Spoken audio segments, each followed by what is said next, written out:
What's up, everyone? Welcome back to the Fanatics View Hockey Show. Happy to have our returning guest, Troy Noak. We're going to talk a little bit of, we'll talk some Blue Jackets, obviously, because Troy's, obviously covers them a bit. But there's a lot to get into score-wise. We'll get into all the action from last night. We're using a different format here today visually. I need to get the background back. Something happened. But Troy, how you doing, man? Thanks for joining me.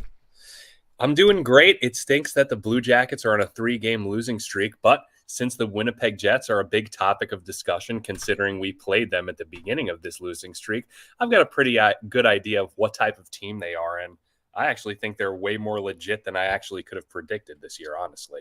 Yeah, a lot of my predictions are not aging well. It still is early in the season, but we'll definitely get into a lot of different things here. Just make sure you hit that like button, hit the subscribe button, hit that notification bell. If you guys have any questions for Troy and I, we'll talk anything hockey. But I think first we'll start and look at some of the scores from last night, kind of give our quick takes on it. I didn't watch a lot of this stuff just because, this election was on. I had to coach soccer last night for my son. But just, quickly going over some of these results. A little surprised to see the Sabres kind of walk over the Ottawa Senators last night. The Sens have been playing quite well this season. The Sabres, I'm hearing rumblings. I don't know how things are on your end, because obviously we hear stuff here in Canada a little bit differently where I live here in Vancouver, but I'm hearing Bowen Byram might be in play. Like there's, a lot of people are sort of the sky is falling in Buffalo. So big win for them there against a pretty hot team in Ottawa. Just your thoughts on the Sabres getting the win last night, impressively too.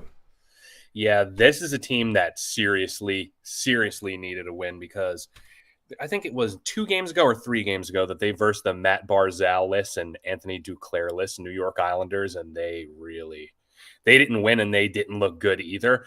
And I live in New York. Obviously, I live on Long Island, but I still get the Sabres in the news cycle a solid amount. A decent of my friends went to college in Buffalo and are Sabres fans themselves. And when you look at this team on paper, you just assume, wow, this is a loaded team with young talent. Dylan Cousins, J.J. Peterka, Tage Thompson, Alex Tuch, Bowen Byram, Rasmus Dahlin, Owen Power. The list goes on and on. But this is a recurring theme with teams that are around this average age, that it's hard for them to put it together and be consistent.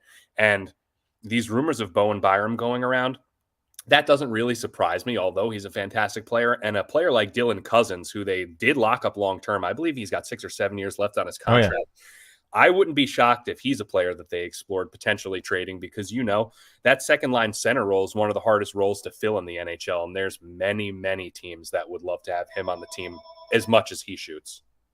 Yeah, the Sabres remind me a bit of like the Florida Panthers in like the 90s, where like they had all these good draft picks, they couldn't put it together. Remember like the Stephen Weiss days, like those type of high draft picks that it just never worked out. And I think if there's any dominoes to fall, I think it's got to be Kevin Adams at this point. Unfortunately, they just hired Lindy Ruff. I think Ruff is an outdated coach. I said this when they hired him, but I think at this point the blame does lay on Kevin Adams in terms of assembling this roster, because it's just not getting it done. But all that said, good win for them last night. But let's get to the Jets, because that's sort of the topic of today. The Jets shutting out Utah. I don't think you and I have talked since Utah was hit pretty badly with the injury bug. John Marino and Dursey out for extended periods of time after all that momentum Utah built up early in their tenure this season. But the Jets 12-1, I didn't see this coming, Troy. We did our predictions. I thought the Jets were going to take a step back with the fact they didn't do much in the offseason.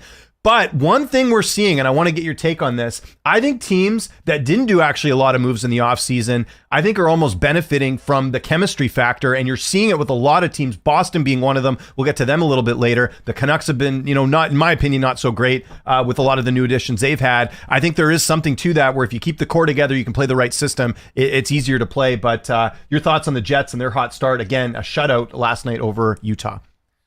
Yeah, so this is a team, besides this year, I've always kind of labeled them as this is a tough team to play against. This is a dark horse, but they never really pull through. I'm not sure if this year will be any different, because we're so early into the season. But I think that claim that you were saying, teams that don't change the roster up too much, they're on the same page, they're used to the same system, they're ready to go from the beginning of the season. And that's why I think year over year, we always see the Jets start off hot and then peter out. Because once teams kind of see the pattern and the system they run, they begin to make adjustments in the second half of the season. And we've seen year over year that the second half of the season in the playoffs, this team usually falls flat. But what I think is different with this team is Cole Perfetti on the second line, because last year we know he was healthy scratch and wasn't really getting a ton of main minutes. And if he was, it wasn't good deployment at all. And Nikolai Ehlers is another guy who I always target in fantasy hockey that is supposed to be a gigantic breakout guy that I find myself drafting year after year. And this is the year he's finally getting that spot on PP1 and breaking out and really, really producing on that second line and carrying Perfetti with him. And I think that second line being as good as he is will not change throughout the rest of the season. But I think defensively and system-wise, teams will make adjustments and score on them a little bit more, but I think there's no stopping this team from making the playoffs, honestly.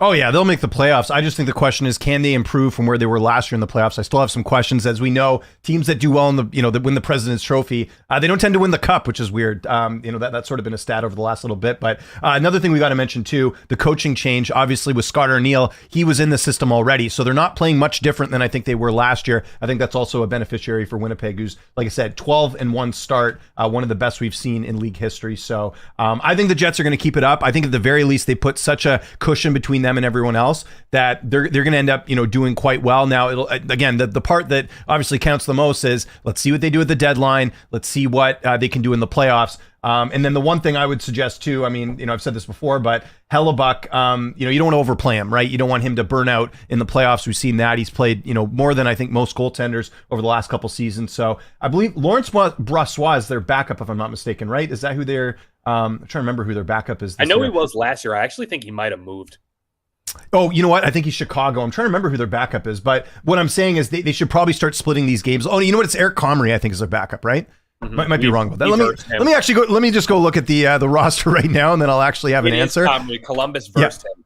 Yeah, that's right. So yeah, I was just wondering about that because I think in this day and age, you can't ride, you can't have the goaltending load that you had in the past because I think a lot of these guys get burnt out. But Hellebuck only having to make 21 saves last night, so not too hard on there. So yeah, sort of answered our question off the top. We'll go over a couple more games. We don't have to go too much in depth because there's a lot of action last night. The Maple Leafs 4-0. So I bet the Bruins last night, Troy, because Matthews was out, and I thought, okay, this is a good opportunity for the Bruins on the road, who typically play Toronto quite well, but it was just one of those nights for Boston. That first, I think the William Nylander goal where he kind of shoots it from the side and it goes in. This was all Maple Leafs in this game. Good to see Stollart's, pretty good performance for the Leafs as well. Swayman, couple bad, bit of luck there. Just big win there. And Bruins are now 6-7. I wasn't really expecting this either. Yeah, the one thing with the Bruins that's really caught me off guard is the lack of consistency. But when you look at the way the roster is assembled currently, and you really look at it with a fine-tooth comb, this is a team that really has no entry-level contract players outperforming their entry-level contracts. Hence, they need their star guys to be the star guys. There's no one that can really take the load off them. And I think this is some writing on the wall for a bad season for them, honestly. I think this is a team that's in desperate need of a trade. I don't know who it would be. I don't know if that would mean trading a Zadorov, who they just got, trading someone like Elias Lindholm to free things up. I don't know, but the vibes aren't right with this team. I know that's a not very analytical angle to break down the Boston Bruins, but Jim Montgomery's had to call out his 2-star players already. Yeah. This team is massively underperforming, and it does not look good. And I'm also thinking, how many more head coaches can Don Sweeney get before his job's in question now? Yeah, I think you have to look at some point with him. And, when they sign those contracts, remember we talked about this in the offseason. I think they overpaid for Zadorov. I think they overpaid for Lindholm. Lindholm, I'm looking now, 8 points, but just 2 goals on the season. Not what you want from a guy that is, their first line center, essentially. So, I think there's going to be a lot of question marks going forward. And, it's just the thing is like, it's not that they even lost. It's that, you get shut out and you're supposed to have all this offense. Kind of a bad look for the Bruins there. So we'll be keeping tabs on that. We'll go over some other stuff here as well, just quickly. The other one, the Hurricanes winning. I mean, there's not much of a story there. Flyers are, they're a little bit hot to start. And where does their record now? They're 4-8-1, so they've faltered. Carolina's one of the best teams in the league. Canucks fans saw that firsthand when we played them last week. And then, the Flames getting the win. Who's the guy who I think was the Cordero or whoever it was for the Flames. That was a nice overtime goal. But again, two teams that are sort of rebuilding there as well. The Islanders beating the Penguins. I was curious your thoughts on this because the Canucks played the Penguins a few weeks ago, and that was that game where the Canucks scored like 4 goals in a minute. Mike Sullivan's job's got to be in trouble here, I would think, especially since Dubas comes in and he's not his guy. I know they love him in Pittsburgh, but I'm even starting to see some Pittsburgh fans lose some patience with Mike Sullivan. Do you think we could be seeing a coaching change there soon? Yeah, I think it's realistic that we could see a coaching change there soon. And I do think it's pretty unfair to Mike Sullivan because he has nothing to do with the roster construction of this team. He can only do with what's given to him. And both you and I are on the same page. We're not the biggest fans of Kyle Dubas. We think his work's pretty overrated. Overrated, yeah. He doesn't make really good moves for the 5-year plan future of his squads. And with that being said, I think the Penguins... Earlier in the season, before the season started, I actually predicted the Islanders to be the worst team in the Metropolitan Division and the second worst team to be the Penguins. And oh my goodness, I think the Penguins might really be the worst team heading forward. They have a really tough goaltending situation. They're the definition of a one-line team with no Brian Rust. The top line, they have Malkin playing wing on the top line with Crosby and Ricard Raquel. Their second line's absolutely abysmal. And their defenders... They're primarily offensive defensemen and two-way defensemen. There's no defensive defensemen that are tough to play against, blocking shots and taking huge minutes on that team. That's another team that I think is in desperate need of a trade. Yeah, they need to shake things up. And, one of the things I said, I think it was last week, is you've got guys on their fourth line. You've got like a guy like Cody Glass, for example, making $2 million a season. Like you're not getting the value out of that. Whereas you look on the flip side, when they played the Canucks a few weeks ago, you've got guys on much cheaper contracts that are outperforming that. So I agree with you. I don't think this is a roster that is constructed very well. And poor Tristan Jarry, I root for him. He's, like I said, I told the story about how his parents have a grocery store, the town over from where I live. Like I hope it works out well. I got the signed jersey in the back here as well, as you can see. But yeah, he's in the, I think, I don't know if they brought him back up now, but he was in the AHL. He's got to find his game. And that was a contract that was signed last year. Like, I don't know. I think there's, again, Dubas not off to a good start with the Penguins, and I think it's going to get worse before it gets better with the Pittsburgh Penguins. Another team, we're going to, we'll kind of go over all the games here quickly, but another team that surprised me, the Kings. This was another team I was not expecting to be 8-3-3. Same with the team they just beat, Minnesota. They're 8-2-2. What do you think is the difference there for both these teams? Is it also the same thing like we kind of alluded to, where two teams that really haven't made many changes, but that's actually benefited them? So this is where I'm going to go with the LA Kings, and I'm going to tie this into a fantasy hockey take I had on. Love it. Let's hear it. Earlier in the year. Before the season started, I labeled Kevin Fiala as my number one eruption target in fantasy hockey. This is a guy who's consistently been in the top 5 share of power play producing forwards on a team. This was a player last year who was buried on the third line at even strength and wasn't getting his proper deployment. On top of that, this LA Kings team last year had a lot of skilled players, not just Kevin Fiala playing on the third line. They had P.L. Dubois playing on the third line. That's opening them up the high skill position spots for their young players like Quinton Byfield and Alex Laferriere this season. So the team balance-wise is a lot better than what it was, because similarly to the Blue Jackets last year, when you have young, talented shooters on the third line, those are normally the penalty killers. And that makes your team worse when you have less penalty killers. And I think in general that this LA Kings team, Brant Clark is a guy that took an enormous step. Another guy I labeled as a huge breakout in fantasy hockey after the injury of Drew Doughty. Kevin Fiala and Brant Clark are single-handedly willing this team to wins. They're both dazzling. When you watch this game, they're jumping off the screen, as Eric Young would say.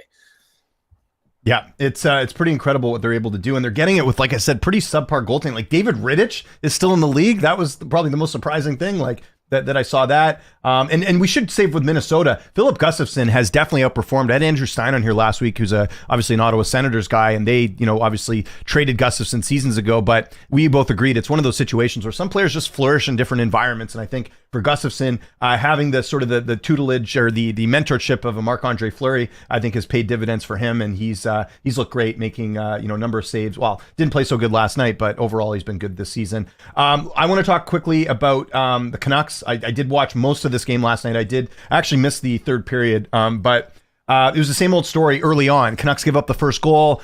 you're thinking once again, like, what's going on? You're playing a bad team and you're making it competitive. Like that San Jose game was awful. Like they almost didn't win it because if it wasn't for Piers Suter stepping up to the plate and getting 2 goals, the San Jose might have won that or at the very least got to overtime. But this, I think the Canucks look better. I think you're seeing improvements here. Quinn Hughes once again took over the game. It's good to see Elias Pettersson get a goal last night. And they're riding hot with Kevin Lankinen, who, again, was not that busy last night. But, this is the type of win they need. I think what a lot of fans are wanting to see is that LA Kings game that's coming up here later in the week.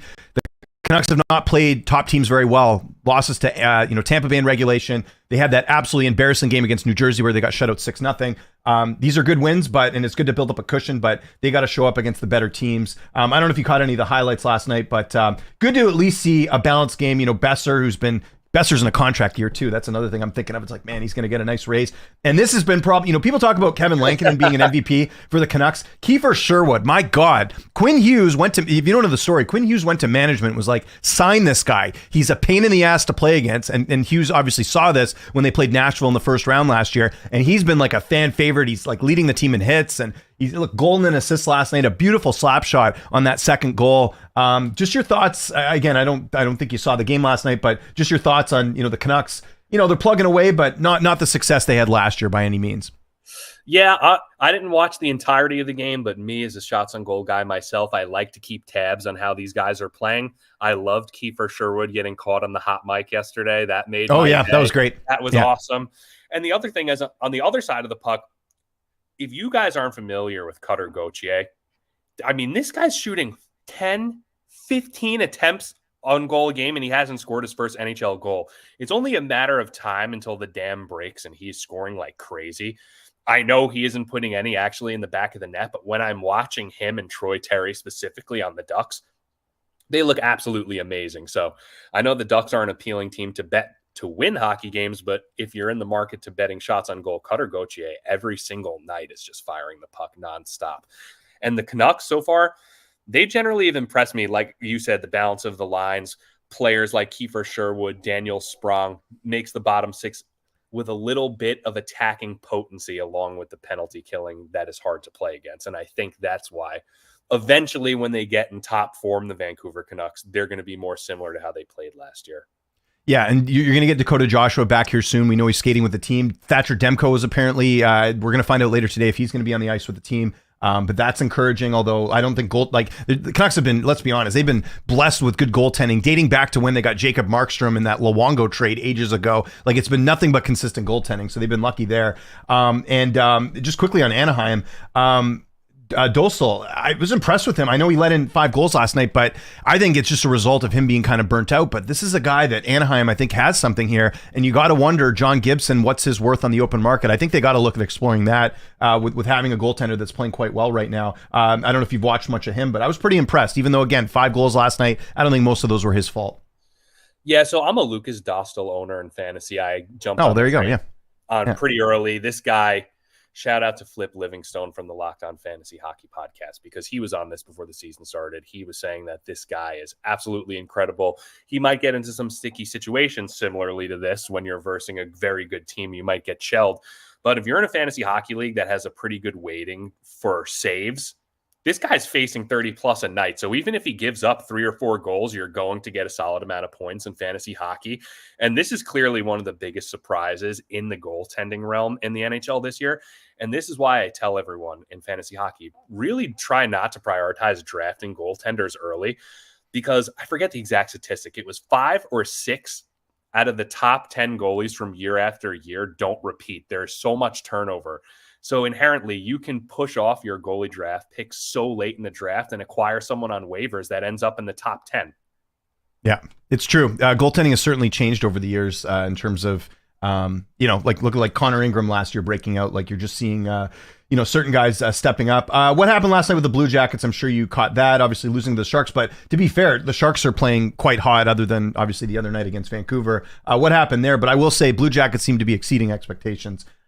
Your thoughts on that game last night? Yeah, so this is a game that I hate to use the word unlucky, but when you get 50 shots on goal and 1 goal and lose, Holy shit. I didn't even see that. It's pretty unlucky. So, oh my God. I will preface this by saying that the Blue Jackets absolutely outplayed the living daylights out of them and managed to lose the game, which was really tough to watch because, I mean, hockey's hockey, soccer's soccer. Sometimes it happens. You get hit with a counterattack here or there after dominating for large periods and you lose games. But we got stonewalled by Vitek Vanacek yesterday. That's quite simply what just happened. We had tons of time on ice. We had an amazing penalty, not time on ice, time on attack in possession. We had an amazing penalty kill yesterday. Our top line, Monahan, Chinikov, and Marchenko, they must have had 15 or 20 shots between just the three of them. I mean, I don't know. 5 shots last night for, Chinikov. That's what impressive. else more they could have done to win that game. But I will say, to try to maintain some positivity on this losing streak, if the Blue Jackets played like they did yesterday, continually like they have been the whole season, they're going to win more games than they lose. Because, like I said, it's not very often you put up 50 shots on goal and manage to lose, especially if you only concede 2 goals. What's the vibe right now? Like, again, I know you're probably in tune with like the Jackets fans and stuff. Is there like a positive feeling with it? Again, like I think, like I know they're 5-5-2, but I think considering everything that's happened in the offseason, even trading away Line A and all that, it seems like things are exceeding expectations. What's sort of the temperature right now with the Blue Jackets? For sure. I think everyone has definitely noticed the implementation of the structure and consistency with Don Waddell and Dean Evison since they've joined the organization. And I think everyone had pretty low expectations going into the season, whereas now, after we've versed the high-level teams that I perceive like Winnipeg and Washington, and we've versed more of the middle-level teams like Colorado who are struggling a little bit, the Islanders, I think it's pretty clear where the Blue Jackets stand, that they're a fringe playoff contender, which is kind of crazy to say going into the beginning of the season. I thought they would be maybe 3 or 4 spots away from a wild card. But considering how bad the Metropolitan Division actually is, and you also look at the Atlantic Division with the amount of teams that are struggling to find consistency, like the Sabres, the Bruins, the Senators, the Islanders, the Penguins, and the Metro, it's kind of hard to not imagine a position where the Blue Jackets aren't at least playing important hockey down the stretch. And I think a lot of people forget the Blue Jackets are slightly under the cap floor and were granted a little bit of wiggle room for, I think, another month by the NHL because of the situation that happened. So that being said, the Blue Jackets are going to make a trade soon. And considering how many teams are not performing up to their expectations, like the Bruins, like the Penguins, those are teams that might be looking to get a medium to large contract off the books that the Blue Jackets, if they believe it's the right fit for the team, that they could take. And it's 100% certain that they are going to make a trade because I think it's 2 or 3 weeks until that cap floor granted of amnesty is done.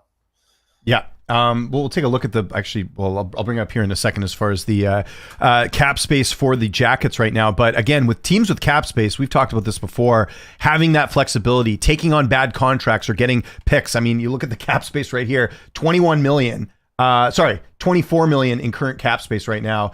They've got to have some of the most cap space in the league, right? I don't know who would have more. Exactly. We literally have the most because we're under the cap floor and we were granted permission by the NHL to be under the cap floor for X amount of time because of the passing of Johnny Gaudreau. So we literally have the most cap space in the NHL. And Don Waddell is a guy that said in numerous amount of interviews, he loves recouping assets for players. So even if the contract's not ideal for a year or two that they may take on, if they receive proper compensation in prospects or draft picks, it's something that he'd highly consider doing. Yeah, I always love aggressive GMs that are sort of looking ahead. Let's go over just a little bit more action, then we'll look at some stuff tonight. I did actually, you know what, before we get to that, got to mention this front page of NHL.com just before I hopped on here. Connor McDavid's back. I was not expecting this after seeing the way he fell, which I think was more of like a skate issue. So that'll be big for the Oilers. They're struggling. And yeah, going to be playing tonight against, I think it's Vegas is who they're playing tonight. So your reaction to that, he's like Wolverine. Yeah, this is amazing because I drafted Connor McDavid in fantasy hockey for the first time ever. I was lucky enough to win the draft lottery this year. So it was actually very heartbreaking to see him go down, especially against my Jackets where he got tripped by Ivan Provorov and the referee absolutely missed it 100%. That's right. Yeah.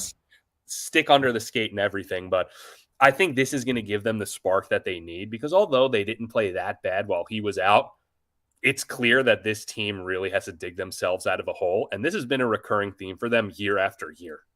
starting off the season horribly and digging themselves out of a hole.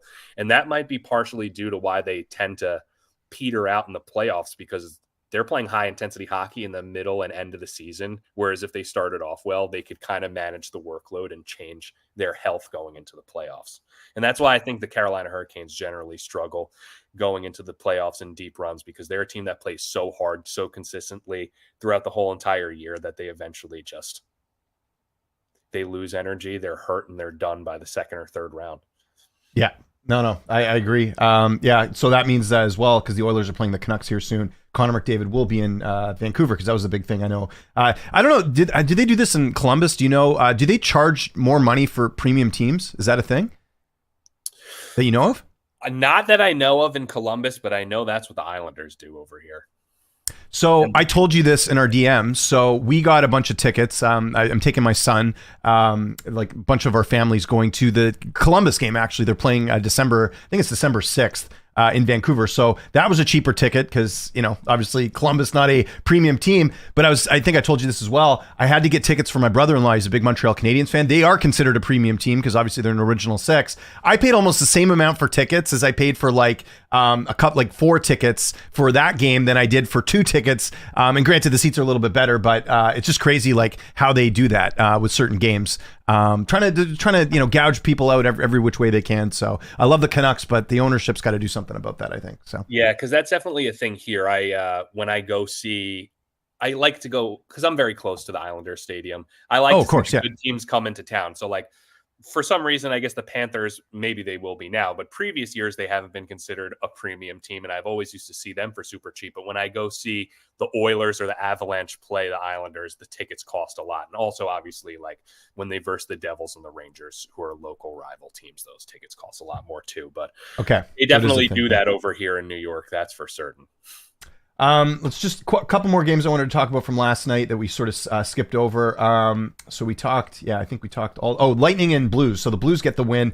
Scary situation last night with Dylan Gauthier. Obviously, he's looks like he's okay, but if you didn't see it, puck in the neck, plays the rest of the shift, goes to the bench, and he's looking, he's like passing out. So I think the latest, we even saw it here on the website, says that where was it? Holloway stable after leaving, game on stretcher. So I guess no update right now. But I wouldn't recommend watching it. It's kind of a bad thing that you don't want to see. But hopefully he's okay. But more importantly, the Blues, looking quite good. What's their record now? Yeah, they're 7-6. I mean, again, for a team that I didn't peg as being anything better than they were. Getting Broberg and getting Holloway. Sorry, Broberg, Holloway. I meant to say Dylan Holloway, not Dylan Gauthier. Got my Dylans mixed up. But yes. That was a big win for them last night because Tampa Bay, I know they had, they're on, I think, a bit of a road trip. That's a good win for them. Just your thoughts on both teams have the same record. Yeah, that's a huge win because Braden Point didn't play yesterday. So when you have one of the best players out, you got to take advantage of that. And I also think sentimentally getting that win after that really scary situation with Dylan Holloway might be a galvanizing thing for the group because that those players in the locker room and on the bench had no idea what was going on once he was taken off. And that could definitely bring a team together. That's for sure. And this is a team, especially with the injury of Robert Thomas, that I could have never even envisioned performing this well down the stretch. Because when Robert Thomas went down with the ankle injury, I was instantly thinking, okay, the Blues are going to be a lottery team and really struggle because Robert Thomas is one of the best even strength producers in the NHL. And honestly, probably one of the most underrated centers in the NHL for that matter. But this defensive core that's a little older for the St. Louis Blues, they're playing very well. Justin Falk, Colton Parayko, these guys that they have bigger contracts are playing better than we thought. Check out this quote. Sorry, a little bit of breaking news. Don't mean to change the subject here, but check out this quote. And this is very interesting. We're getting a little bit of them. This is why it's good to watch this show. But let me just get the proper screen up here. Am I able to do this? Hold on. 1 second. Okay, hold on. I'm gonna have to reshare the screen here. Check this out. From Barry Trotz, general manager of the Nashville Predators. Oh, Troy's away for a sec. Maybe we'll wait till he gets back. Oh, here we go. Check this out. Nashville Predators general manager Barry Trotz said in a radio interview Tuesday, "If we don't get going, then I'm going to start our rebuild plan." Your reaction to that? Well, when you make as big of a splash in free agency as the Nashville Predators did, and the turnover is not quick, I really think that's the only option. Because This is one of the oldest teams in the NHL, so we have to get that straight. If they can't turn it over in maybe 2 years tops, 2 or 3 years tops, they're in a very tough situation, and it's going to be very hard for them to unload these older assets like Steven Stamkos and Jonathan Marchessault, who are in their mid-30s. And those guys clearly had a big market from other teams in the free agency window, and they went to Nashville because A, they like the situation, B, they think the tax-free situation is very good, and C, that they thought they had a really good core to bring everything together. But I think this is another classic situation of too many cooks in the kitchen, because you have Marchessault, who's a sniper, Forsberg, sniper, Stamkos, sniper. How can you accommodate all of that on one power play? There's too many snipers. There's not enough balance of two-way forwards and playmakers to facilitate on that team. And this is yet another example of there's high-skilled players in the wrong spots on the roster. There are very good players on this team, but as a whole-encompassing team, it is not a balanced roster. And I wouldn't be shocked to see them probably offload one of their top wingers like a Marchessault or a Stamkos to a playoff contending team.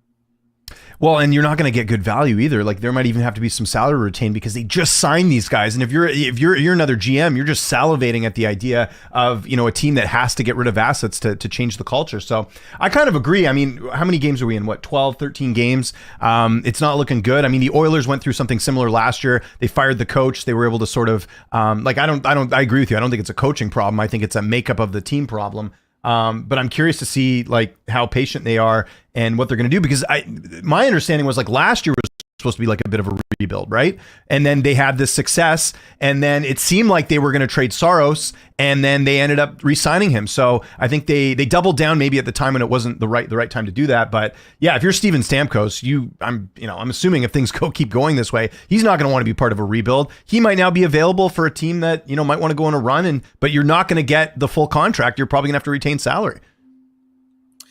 Yeah, it's really a terrifying situation in Nashville over there. I'd probably give them until like Christmas. I think Christmas is. Yeah.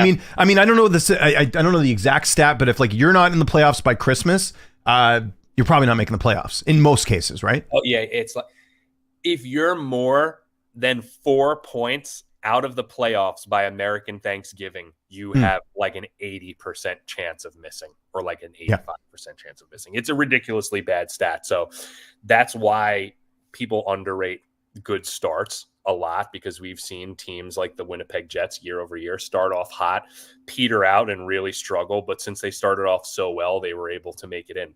There have been so many years where the Winnipeg Jets look like they were running away with their division, and then they just absolutely don't win it in the final 40 games. Question here from Jared. Doesn't that seem a little reactionary from Nashville? They just signed a bunch of new guys. Wouldn't that take time to integrate? Maybe the locker room is just really bad. I mean, I can't see the locker room being bad when you have, Stamkos and, Brady Shea, and you have like veterans in there. I can't, and I know Marchessault was very popular in Vegas as well. So I think it's just a makeup thing. It's not necessarily like a team thing. I think they just don't have the right players to get it done. And, granted, they got 9 points. I mean, if they, get a couple more points, like to make 8th right now, you need 5 points, I guess. But the way things are going, and you look at that, minus 12 differential, like that's pretty nuts. So yeah, we'll see. It's another thing. Like them, the Oilers. There's a few teams, right? Colorado's another one. Although I think Colorado's been playing a little bit better. Yeah, they have. They've picked up steam a bit, but it's interesting because again, like if we did our predictions in the summer, I don't think we had any of these teams on here. At least not Nashville. Like I didn't have them being as bad as they are. So. We'll see if there's going to be a fire sale there. So that's interesting. Let's just, I think we covered all the games. Let me just check. Oh, we forgot Colorado, and I wanted to bring it up. Yeah. The came back from injury. Yes, and that's right. He had a goal and an assist with 3 shots on net or 4 shots on net with 12 attempts. So I'm a fantasy owner of Lehkonen. This guy is generally a very underrated player. He's a fantastic two-way forward. He loves tipping pucks in front of the net in dirty areas. And he slotted on the top line with Nathan McKinnon and Mikko Rantanen. And 2 years ago in the playoffs, after they acquired him, we really saw that they had fantastic chemistry. And another thing that people are forgetting is Valeri Nichushkin's going to be eligible to be able to come back the earliest in like 8 days. Obviously, he won't be ready in 8 days because he has to get up into full fitness and be able to play in his penalty killing second line role at even strength. But this is where the season most likely is going to turn around. I know Cale Makar left injured the other day, but until further notice, we just have to assume it's not a horrible injury. And even if he's down for a little bit of time, Devon Toews has proven time over time that he can quarterback the top power play unit when they need him to. And he missed the beginning of the season as well, Devon Toews. Having a look at their cap situation, do they go and get a goaltender? Again, I know Georgiev's their guy and they've sort of doubled down on him, but you wonder if they do look at like a decent backup in case things go off the rails, because starting with the season, he did not play well at all. In fact, that's been sort of an Achilles heel of the team. Yeah, this is a team that they're absolutely deadlocked by their cap situation because Lehkonen was injured. You can't defer any of Nichushkin's salary off to injury reserve or LTIR because of his violation of the rules of the player assistance program. And then you have Gabriel Landeskog, which is a gigantic question mark. No one knows if or when he's going to come back. And that's what makes it so hard for them, because I think in the offseason, they probably would have liked to make a goaltender move, but since they were so handcuffed by the situation with Nichushkin and the injuries to their two key wingers in Lehkonen and Landeskog, that they couldn't acquire someone, because when they came back from their suspension/injury, they'd be over the cap and have a huge problem.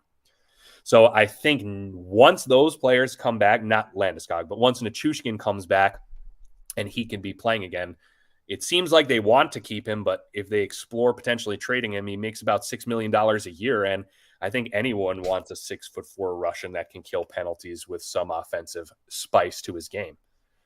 Are there any goaltenders that you think could be available? We mentioned John Gibson. I don't know what his salary is. I can't imagine it's anything easy. But do you think there's anybody that could be available for Colorado if they are looking for some help?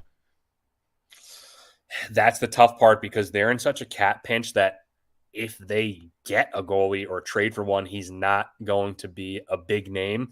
Or if he is, there's going to have to be some massive salary retention. Colorado's going to have to throw a pick or a prospect in there, because look at the goalies that are potentially available.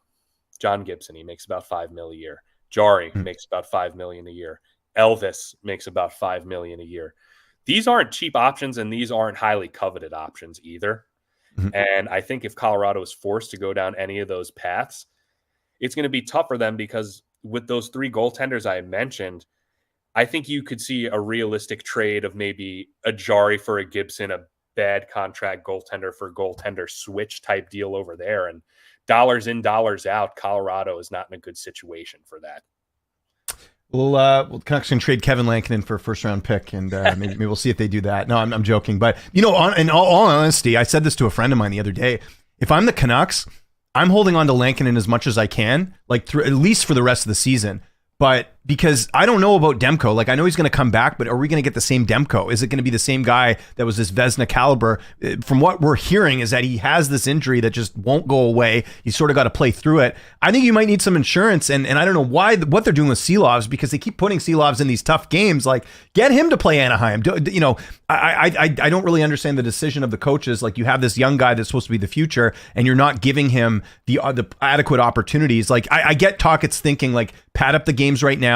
Let's, try and rack up these wins, but you also got to look at the future. And I don't know, like I'm of the belief now, I would like to see Lankinen on this team beyond this season and put Seelovs in the minors and get him to figure out his game a bit. But I think the Canucks should hold on to Lankinen as much as they can. So, yeah, goaltenders in this market, as much as GMs don't want to spend money on them, they really want them. And it seems like a lot of teams are really in a pinch for this position specifically.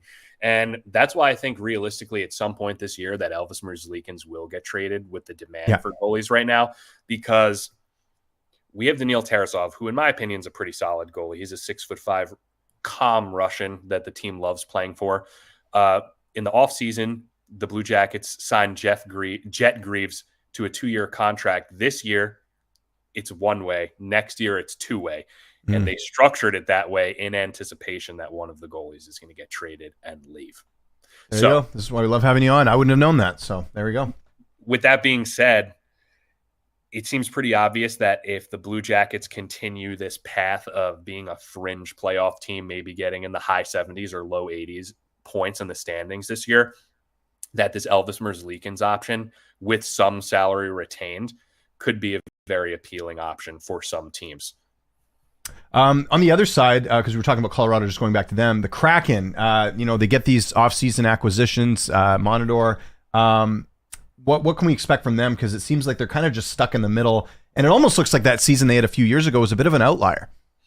Yeah, and I totally agree with that because we've seen Dan Bylsma have to sit a lot of his. I wouldn't classify many of these players on this team as star players, but the upper end players on this team have been continually getting benched in certain situations. And the most recent victim of this was Oliver Bjorkstrand, one of my favorite former CBJ players.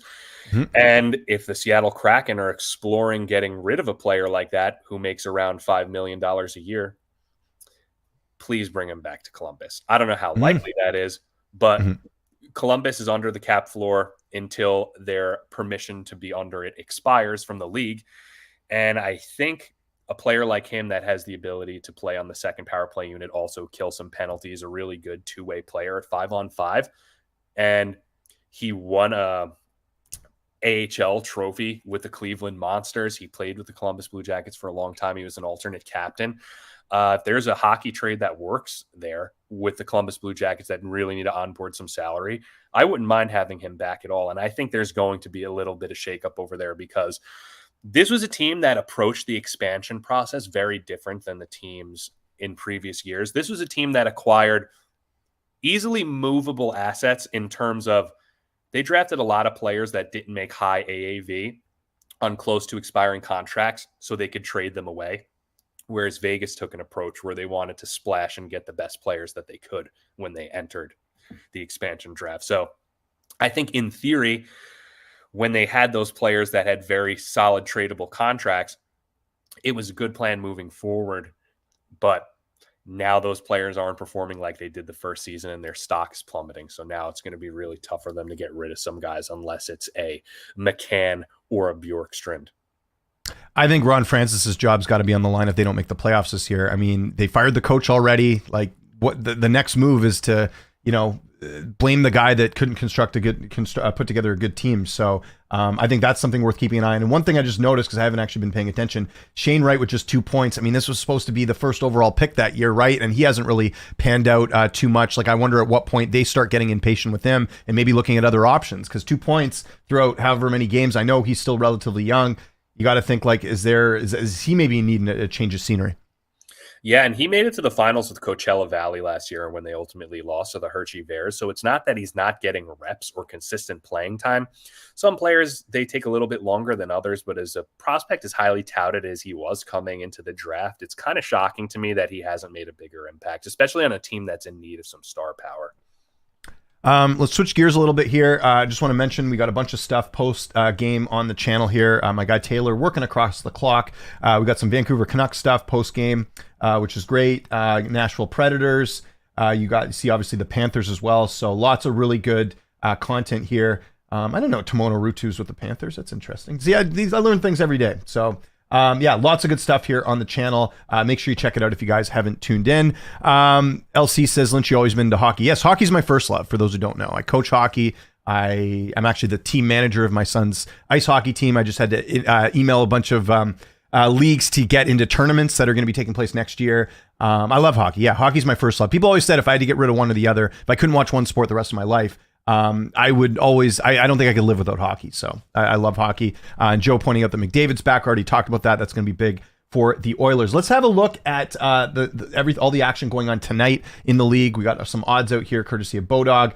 We got the Nashville Predators we just talked about, struggling a lot. The Capitals are at home at -120. Capitals, I don't think, did they play last night? No, they didn't. I don't know why they're -120. I think they should be bigger favorites. Who are you liking in that game? What are your thoughts on that? At first glance, you're assuming that the Washington Capitals are going to walk them like dogs, but we've seen time and time again when the odds don't make sense like this, there's usually a bounce back spot that's imminent. A perfect example of this is when the Bruins versus the Predators, when the Predators were on a horrible skid and everyone was like, how are these even odds? How is this even close right now? And then they won. So clearly when your general manager says we might have to hit the rebuild button, the switch might flick off in some of these players' heads in the practice and locker room, that they really need to step it up. And I think this is a stay away game for me personally, because when the odds don't make sense, I stay away. And this is just screaming, bounce back upset for Nashville, but I'm not betting on it. Well, you know, it's interesting. I looked at the line earlier this morning. Predators were plus money. So money is coming in on Nashville. I wonder if people heard that interview and they're like thinking the same thing you thought, like, hey, this team's got to wake up. This is a game I'll be staying away from, Detroit and Chicago, because two really inconsistent teams. Wings are slight favorites at minus 117. Just thoughts on this game? Do you have any edges there? Yeah, one spot that I do like in general in this game is the Alex DeBrincat shots on goal prop. This is a guy that consistently gets pucks on net, even though he's not getting a ton of ice time on special teams. But this is a guy that's eagerly trying to reinsert himself back onto power play one, and that's why he's shooting the way he is, because honestly, for some reason, he can't do anything right to get onto the power play one, and it doesn't make sense for the life of me, considering how many assets they gave up to acquire him. Yeah, I agree with that. We got a question here from, Joe thinks the Preds are going to win big 5-0. We'll see. I don't know. Washington's another team that surprised me. They have really, clicked on all cylinders there. What's your favorite way to bet hockey? I'm a plus money bettor myself. I like Troy, like some of the prop bets, like anytime goal scorer, shots on goal. Shots on goal is the one I got to use more because that's kind of an easy one if you think about it with certain players as well. I like looking at the overs if they're bad teams. Like I actually might look at the over on Detroit and Chicago just because you got two kind of bad teams. But then saying that, they also have trouble scoring sometimes too.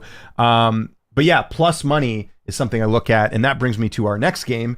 The Knights, plus 130. Oilers are struggling. I know the Knights have been kind of hit or miss sometimes too, but I think this is going to be competitive. You're getting plus 130 on the Knights. I'm going to take a little stab at that. What are your thoughts on that game?